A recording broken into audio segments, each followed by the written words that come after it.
La transición entre la fase de crecimiento vegetativo y la fase de crecimiento reproductivo es una transición clave durante el ciclo de vida de las plantas, ¿sí? El momento en el que florecen las plantas es clave para garantizar el éxito reproductivo de la especie, así como para garantizar una productividad agrícola óptima. Y ello está dado porque la fase que va entre 10 días antes del inicio de la floración y 10 días después es una fase que es altamente susceptible a estreses ambientales, ¿sí? La sequía en particular, y el caso del maíz es un caso paradigmático, cuando ocurre una ventana de tiempo entre menos 10 y más 10 días posterior a lo que se llama la antesis, que es la apertura de la flor, puede tener consecuencias muy negativas en la productividad, que traen obviamente consecuencias muy negativas para el país. Entonces, entender cómo se genera esa transición entre crecimiento vegetativo y crecimiento reproductivo y cuáles son los factores ambientales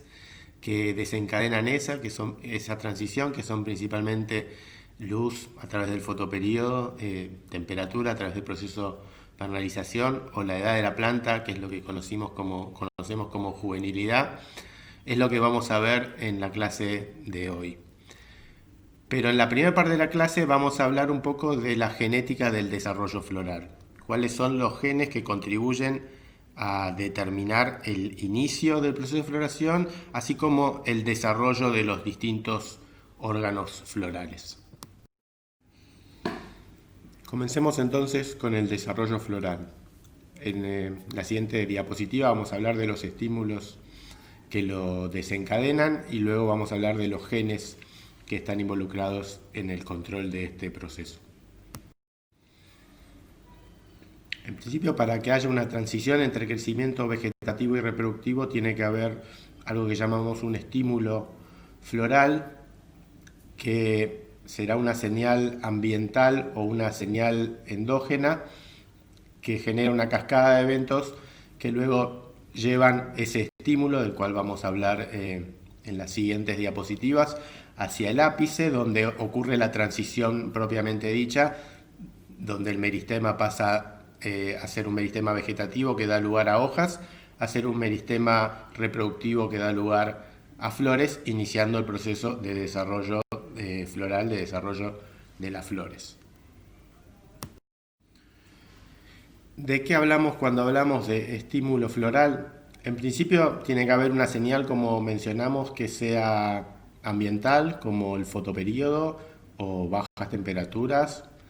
o una señal endógena, como cierta edad fisiológica de la planta, que desencadena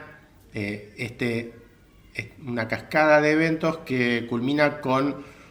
el incremento en la expresión de genes que llamamos genes integradores de señales. Y hay dos genes de este tipo. Uno es Hagamos Like 20 o SOC1, también se lo conoce. El otro, quizás el más relevante, es el que se conoce como FT por Flowering Locus T, que son genes que, en particular el caso de FT, es un gen que se induce, cuya expresión se induce en las hojas, y una vez que su expresión se induce en la hoja y se traduce, se transcribe el gen a mensajero y el mensajero se traduce a proteína, la proteína migra por vía floemática hasta el ápice, donde interactuando con otra proteína que veremos en un ratito, desencadena la transición de la identidad del meristema de vegetativo a reproductivo. De hecho, el producto del gen FT es conocido también como florigen o florigeno, ya que es un gen que integra señales que inducen la floración, y la proteína que codifica este gen constituye un estímulo floral, casi actuando como una hormona, ¿sí? Que se trasloca de un órgano, la hoja, hasta el meristema apical, donde desencadena el proceso de transición de identidad meristemática. Aquí podemos ver la evidencia que muestra que el producto del gen FT es un estímulo floral, ¿sí? En este caso son plantas de arroz y lo que se ve es que plantas modificadas genéticamente de modo de sobreexpresar este gen, que son las que se encuentran a la izquierda, ¿sí? Donde está el círculo señalando la aparición de espiguillas, ¿sí? Florecen antes que una planta control que está a la derecha de ella, donde también es una planta transgénica pero que no expresa ningún gen, es un control, es que se llama vector, ¿sí? Entonces, sobreexpresando el gen FT en una planta de arroz se acelera la floración. Por el contrario, lo que se ve es que si uno modifica genéticamente la planta de arroz, pero ahora reduciendo la expresión del gen FT, del homólogo del gen FT en esta especie, lo que sucede con la floración es que se retrasa. Entonces, resumiendo, mayor expresión del gen FT en arroz, así como en la mayoría de las especies, por no decir todas las especies estudiadas, la floración se acelera, ocurre más temprano, mientras que modificaciones genéticas que conducen a reducir la expresión de este gen o a anularla, retrasan la floración de manera muy, el inicio de la transición floral de manera muy significativa. De hecho, hay experiencias hechas con cítricos, donde normalmente desde que uno hace germinar una semilla de una planta que da lugar a naranjos, por ejemplo, estos tardan aproximadamente 5 años en florecer y empezar a dar frutos,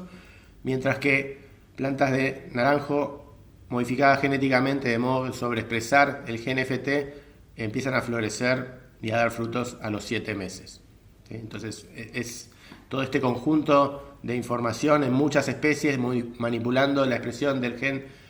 FT, aumentándola o reduciéndola, pone en evidencia que el producto del gen FT es un mediador del estímulo floral y por eso se lo conoce también como componente casi central de lo que se llama florígeno.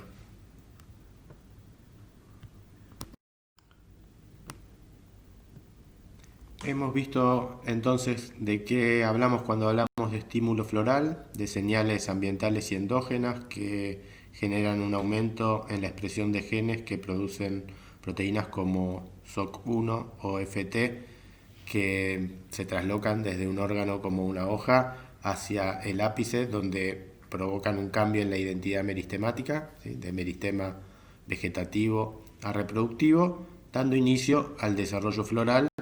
que es de lo que vamos a hablar en las siguientes diapositivas.